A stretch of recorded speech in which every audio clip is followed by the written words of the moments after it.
Lucy in Her Secret Wood. Chapter 1. The van screeched to a halt in a dark lane, and now her stepfather was heaving her out of the back seat, and they were heading for a stretch of trees. She clung to his shirt to stop from falling, jerking her head away from him so as not to smell his sour breath. He smelled of anger, too, like the burnt-out soot in her little fireplace. He kept panting and hauling her and a heavy bag over the grass until they reached a clearing. The lane was far away now. There were only black trunks and voices of leaves talking to each other, the trickle of water. He put her down, pulled a blanket from the bag, and spread it out over the ground. There you go, little nuisance. Stay here. Someone will find you. No scouting about the lane, though. There are bad creatures down here. Stay here. Eat that food when you're hungry, and wait. Someone will come for you. Lucy stared up at his dark shape. The night was too black to see his face. She was wondering who someone was. At the same time, she knew by the way he turned away, as if shrugging off a heavy load, that he was relieved to be leaving her behind. And she was glad, too. She hoped she never had to see him and his angry face again. After he left, Lucy lay in the dark, straining her ears to hear if someone was coming or if her stepfather had changed his mind and was returning to get her. The air was damp and chilly, but she bundled the blanket around her and buried her head in it. At last, she slept. Lucy woke up feeling cold. What were those strange sounds? They weren't the creak of her little bed or the tramp of her stepfather's shoes outside the door. These were different noises. She sat up, looked around her, and sucked in her breath with surprise. Last night wasn't a dream after all. She was still where he'd left her, in the open, with trees on all sides. This wasn't the dusty air of her room with dirty walls and ceiling and a battered door locking her from the outdoors. She was finally in the world where other creatures lived. The tiny window of her room had opened up to this wide, wide window full of grass, flowers, and trees. Spindly white trunks, broad trunks, baby twig trees stood all around, guards protecting her, holding up their umbrellas, painting light and shadow on the ground. Daylight was shaking silver over rustling leaves. Other dark green trees stood silently, waiting for the light to play with them. Some big black birds had chosen the very top of a pale green branch and were bending it back and forth, calling to each other. Hundreds of trees had taken the place of the one growing by my window, Lucy thought, and the birds and leaves are all talking to each other. She took a deep breath and threw her arms up into the open. I'm really outside at last. A brown squirrel with a busy mouth and bushy tail was bent over a nut in the crook of a branch, trying to finish it before another one, running up the trunk, could reach him. Above her head, a bird with a speckled chest was singing away, wishing her good morning. The air smells like trees, Lucy thought, and where's that other smell coming from? Beyond shadows, patched with sunlight, beyond cushions of green, was a blaze of blue flowers. She got up and went over to kneel in the blue that drifted through the trees. You're bluer than the sky, and you smell even better than the leaves. The flowers didn't answer. They just bowed to her in the breeze. I won't ever pick you, she told them, for in a book she had seen children carrying flowers into their house. I would never take you inside, away from here. Lucy shivered, suddenly. Her blouse felt damp from sleeping on the ground. Perhaps there were some other clothes in the bag next to her. She would change in a minute. For now, there was too much to think about and explore. But wait a minute, had her stepdad put Rabbit in the bag? She doubted it. He always scoffed at her for being a baby about Rabbit, and once he took him by the ears and threw him outside where she couldn't get him. Pulling the bag towards her, Lucy began to forage around inside it. There were packages of food, clothes, a blanket, some water. Oh, thank goodness. He had put Rabbit in here. He'd even put some of her books at the bottom of the bag. Just think how awful if he'd left you in my room, Rabbit. Clutching Rabbit, Lucy moved over to a patch of sun to try and warm up. One of Rabbit's ears was catching the sunlight between moving branches, and Lucy twitched it, smiling at him. The trees have chosen you. There's no one to twist you around here. We're safe with our tree friends. And you know what I'm thinking, Rabbit? Stepdad isn't coming back, and maybe someone will find us. We won't have to be in that horrible room anymore. We can live here where it's beautiful. Rabbit stared at her with his brown beady eyes and jiggled his long ear that was a bit wobbly from her stepfather's handling. Do you like this place, Rabbit? Yes, he liked it. His ear even looked a little less floppy here. I'm still freezing though, and I'm hungry. Let's see, yes, here's another sweater.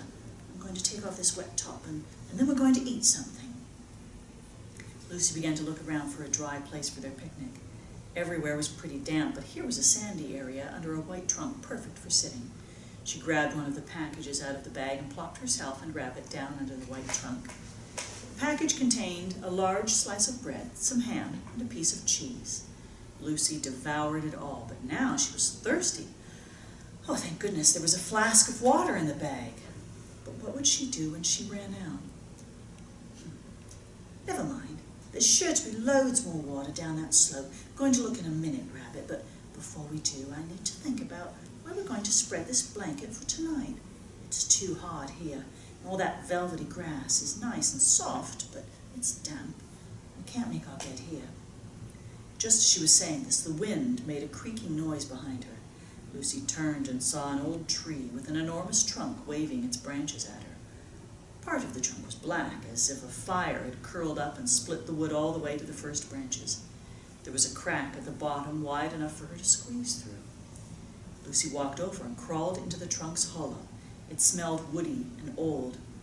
You're a grandfather tree, she was whispering, because she felt shy in the center of this tree, as if she was inside years and years of growing up, reaching for the sky. If Rabbit and I can lie down in here, Grandfather Tree, you'll be our bed. Lucy sat down, first to make sure the ground was dry. Yes, it was. And then she stretched out. She didn't know if she was tall or short. In fact, she hadn't thought about her size before. All she knew was that she fit perfectly inside the hollow, even with her legs stretched out straight. Her feet didn't even touch the other side of the trunk. Thank you, tree, she whispered. You're perfect. The ground in here even feels a little bit soft. Grandpa's leaves gave another sigh and then were silent. The only sound now was the trickle of water in the distance. Let's go down that slope, Rabbit. She began to pick her way carefully over mounds of green, slipping a little because it was wet, clutching onto some roots on her way down. At last, she reached the bottom. It's a brook!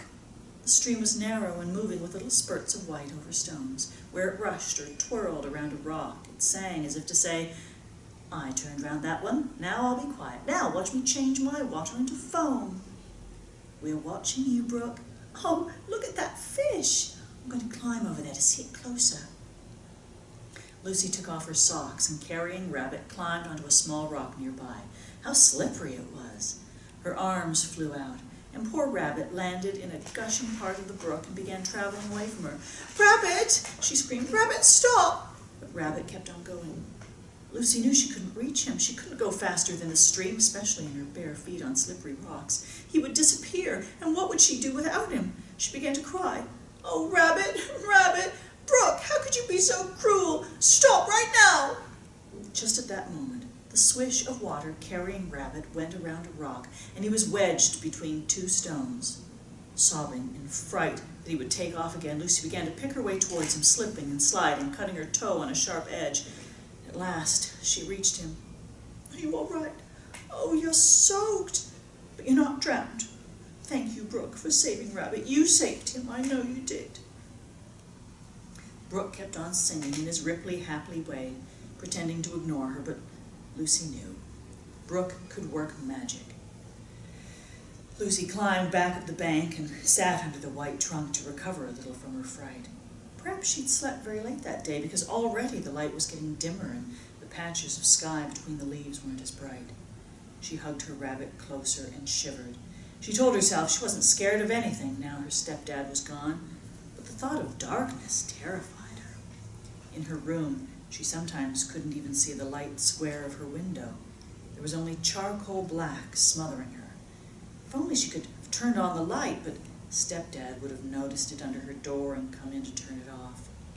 Only Rabbit knew and understood those horrible moments. She held him closer. The light was fading fast, and Lucy's stomach began turning over at the thought of blackness. She heard a rustle between the trees on the path where her stepfather had brought her. Where were the bad creatures he'd mentioned down by the road? Where would they creep up here? She sat very still. Maybe the bad creature would think she was a bush in the shadows. The rustling got louder and nearer. Was someone finally coming? Nuisance wanted to scream, but what was the use? There was no one to help her, to lift her away or cover her up.